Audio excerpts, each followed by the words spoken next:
Hello friends, welcome to the first matrix. तो एक news निकल कर आ रही है फ्रेंच मीडिया की साइड से, जो कि हमारे टेड प्रोग्राम के लिए प्रॉब्लमेटिक हो सकती है। तो द ट्रिब्यून द्वारा एक आर्टिकल पब्लिश किया गया है जहां पर ये कहा जा रहा है कि जैसे इंडिया द्वारा 114 रफाल ऑर्डर किए गए हैं, वैसे ही इंडिया द्वारा फ्रांस से एडिशनल 31 रफाल मरीन की डिमांड भी करी जा रही है।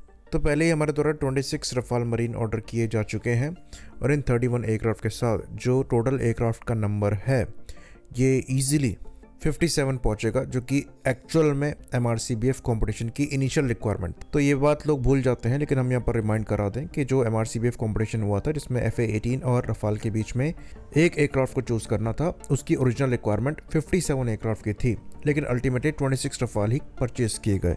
तो यहाँ पर जो 31 रफाल मरीन एक्स्ट्रा लेने की बात चल रही है वो उस इनिशियल रिक्वायरमेंट को पूरे करने के पर्पज से हो सकती है। तो इसमें एक अच्छी चीज़ ये देखी जा सकती है कि हमने 57 रफाल M जो है एक ही साथ परचेज नहीं किए, और इसका लार्जर चंक जो है मोस्ट लाइकली हम इंडिया में प्रोड्यूस करेंगे, और हो सकता है उसमें परसेंटेज ऑफ इंडिजनाइजेशन भी ज़्यादा हो और लोकल कंपोनेंट्स भी वहाँ पर ज़्यादा लगें। तो यहाँ पर लाइकली जो 114 रफाल की डील है ये बढ़कर 145 रफाल्स की हो जाएगी, पर लाइकली ये ऑर्डर हो सकता है अभी ना दिया जाए। अभी ऑर्डर 114 एयरक्राफ्ट का ही दिया जाए।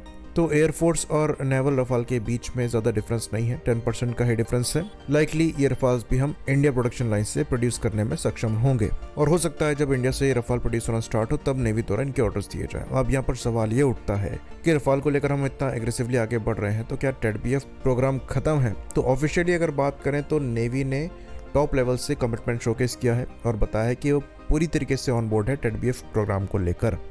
तो फिर ये एक्स्ट्रा रफाल क्यों परचेज किए जा रहे हैं? तो नेवी MiG-29 के से काफ़ी ज़्यादा परेशान है, और ये किसी से छुपा नहीं है कि इनका जो अवेलेबिलिटी रेट है, ऑपरेशनल कैपेबिलिटीज़ हैं, इसके साथ लेकर नेवी ने इश्यूज़ फेस किए हैं, चाहे रडार के साथ हो, चाहे इंजन के साथ हो, चाहे वेपन सिस्टम के साथ हो। तो 2 एयरक्राफ्ट कैरियर होने के बावजूद जो फायर पावर एक्चुअल में हमें पोजेस करनी चाहिए वो हम कर नहीं पा रहे हैं। तो ये बात मोरलेस तय थी कि नेवी को ऑल्टरनेटिव्स चाहिए इफेक्टिवनेस को स्टैब्लिश करने के लिए, और इसलिए उनके द्वारा 57 MRCBF प्लेटफॉर्म्स देखे जा रहे थे, जिसमें अल्टीमेटली रफाल उन्होंने चॉइस बनाया। तो NLC जो कि NS विक्रांत से ओरिजिनली ऑपरेट होने थे, उसको लेकर नेवी ने पहले ही बोल दिया कि सिंगल इंजन एयरक्राफ्ट के साथ वो कॉन्फिडेंट नहीं है।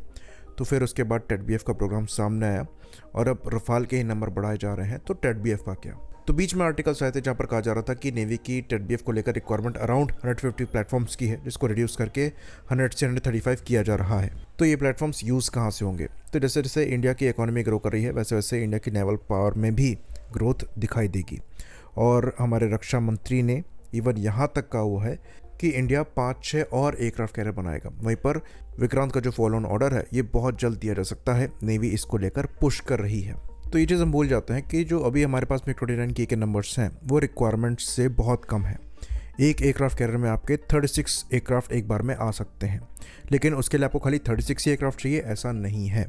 तो जो 26 एयरक्राफ्ट ऑर्डर किए गए थे NS विक्रांत के लिए वो एक्चुअली रिक्वायरमेंट से पहले ही कम थे। तो एक एयरक्राफ्ट कैरियर में आपके 2 स्क्वाड्रन डिप्लॉय हो सकते हैं, और यहाँ पर प्लान था 2+ स्क्वाड्रन को लेने का। तो 3 स्क्वाड्रन यहाँ पर बनाने का प्लान था, जिसके लिए 57 एयरक्राफ्ट जो हैं ये देखे जा रहे हैं, ताकि कल को अगर विक्रांत का फॉलो ऑन शिप सर्विस में नेट होने के लिए आता है तो आपके पास कम से कम एक एडिशनल स्क्वाड्रन हो डिप्लॉयमेंट के लिए।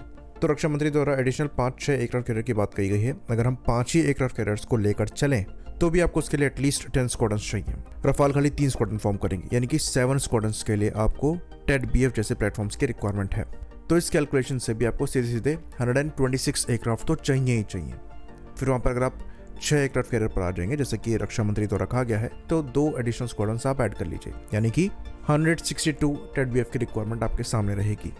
तो अगर जो ओरिजिनल प्लान है उसके साथ हम समय में आगे बढ़ रहे हैं तो टेड की रिक्वायरमेंट एग्जिस्ट करती है, और बड़े नंबर्स में एग्जिस्ट करती है, क्योंकि ग्रोइंग इकोनॉमी के साथ आपको अपने इकोनॉमिकल इंटरेस्ट प्रोटेक्ट करने हैं, जिसके लिए आपकी नेवी का एक्सपेंशन बहुत ज़्यादा ज़रूरी है।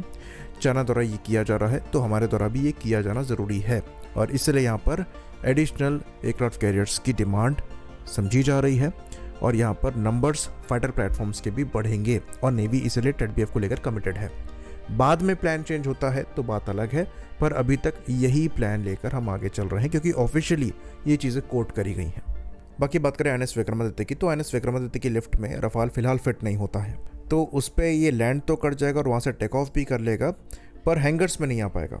बाकी विंग्स को डिसअसेंबल करके उसके बाद हैंगर में डाला जाए तो बात अलग है। तो लाइकली विक्रमादित्य से रफाल ऑपरेट नहीं होंगे और जो बची हुई मिग-29K की फ्लीट है उन्हीं को इनसे ऑपरेट किया जाएगा जब तक एयरक्राफ्ट कैरियर और एयरक्राफ्ट दोनों ही यहाँ से रिटायर नहीं होते हैं। आई होप इन्फॉर्मेशन यहाँ पर क्लियर रही हो। इसी बात पर इस वीडियो को हम खत्म करेंगे। लाइक करिए, सब्सक्राइब करिए। जय हिंद।